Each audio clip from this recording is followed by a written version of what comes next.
Variety recipe ആയിട്ടാണ് ഞാൻ വന്നിരിക്കുന്നത്. ഇപ്പോൾ നമ്മുടെ വീട്ടിൽ മാവുണ്ടെങ്കിൽ അതിൽ നിന്ന് നമുക്ക് കുറച്ച് ഇല എടുക്കാം കേട്ടോ. ഇപ്പോൾ വീട്ടിലില്ലെങ്കിലും കുഴപ്പമൊന്നുമില്ല, അപ്പുറത്തോ ഇപ്പുറത്തോ എവിടെയെങ്കിലൊക്കെ മാവ് ഉണ്ടാവുമല്ലോ.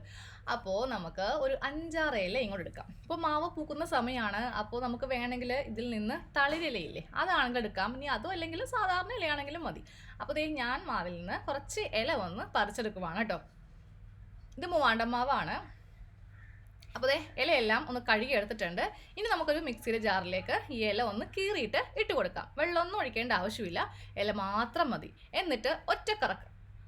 അപ്പോൾ നമുക്ക് മാവിലയെല്ലാം ഈ ഒരു പാകത്തിന് കിട്ടും. വെള്ളം ഒഴിച്ച് കറക്കരുതേ, വെള്ളമൊന്നും ഇല്ലാതെ ഇങ്ങനെ വേണം ഒന്ന് കറക്കിയെടുക്കാൻ വേണ്ടി.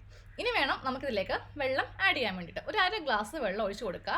എന്നിട്ട് കൈക്കൊന്ന് തിരുമ്മി കൊടുക്കുക കേട്ടോ. ഇനി ഇത് കൊണ്ടൊന്നും മിക്സി അടിക്കുകയൊന്നും ചെയ്യരുത്, ജസ്റ്റ് കൈക്കൊന്ന് തിരുമ്മി എടുക്കുക. അപ്പോൾ നമുക്ക് നല്ല പച്ച കളറിലെ വെള്ളം കിട്ടും.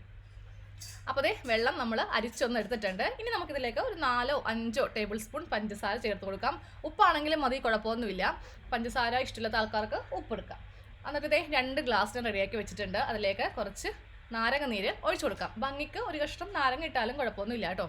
ഇനി ഇതിലേക്ക് നമ്മൾ ആദ്യമേ തയ്യാറാക്കിയ മാവലയുടെ വെള്ളം, അരിച്ച വെള്ളം ചേർത്ത് കൊടുക്കാം.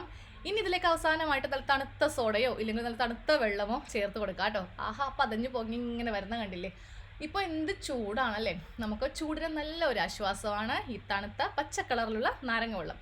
ഗസ്റ്റൊക്കെ വീട്ടിൽ വരുവാണെങ്കിൽ നിങ്ങളിതൊന്ന് കൊടുത്ത് നോക്കാം.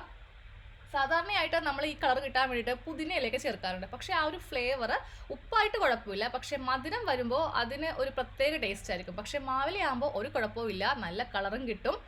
അപ്പോൾ എല്ലാവരും ഒന്ന് ട്രൈ ചെയ്ത് നോക്കാം.